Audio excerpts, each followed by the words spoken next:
It's occurred to me that rape culture is very much like the mindset of Christians and Muslims in their religious practices. They believe in an all-loving God that will be torturing people for not doing his wishes. They can't bring themselves to criticize the God, who must be all-loving because that's what he said he is, and doubting that would incur his wrath, so blame is placed on the people he sends to hell. If people care about the sinners, they must actively try to save them by telling them what kind of lifestyle changes they need to make. Whole takeovers of heretical peoples can be justified as better than letting them go to the hot place of their own ignorance. You see a similar mindset with attitudes about rape. Consider the phrasing, for instance.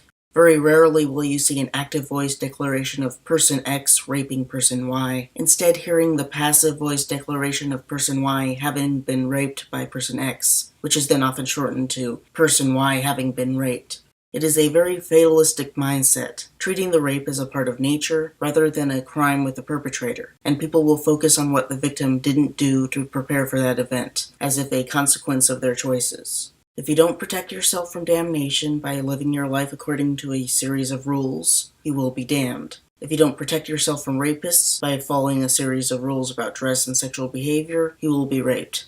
If they didn't know the rules, it's important for good people to spread them far and wide. If they did know them, they were asking for it, which is connected to the idea that atheists are only atheists so that they can sin. And less empathy is shared with the victims than the perpetrator. In the same way God's guilt in torturing trillions of people for the sin of not believing in him is brushed under the rug because people feel they're close personal friends of his and love him for the good he's shown them, people are extremely reluctant to really blame rapists. Folks remember how nice the rapists were to them, how they seemed like good people, and they don't want these friendly boys to suffer. Even when they're actually convicted, folks will focus on how their lives will be negatively impacted. Because of their own feelings of friendship with the rapists, they'll ignore the rapist's blame and put blame on the victim for not following the rules.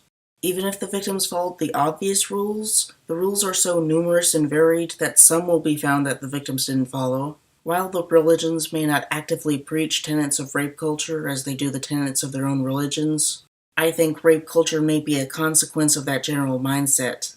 The same victim-blaming mindset atheists encounter in discussions of hell and sin is present in discussions of rape. It's plausible to imagine that once a person is molded to accept the religious mindset, the person would then carry that mindset into other areas of their life, such as rape. This may indicate a greater link between the goals of atheists and feminists.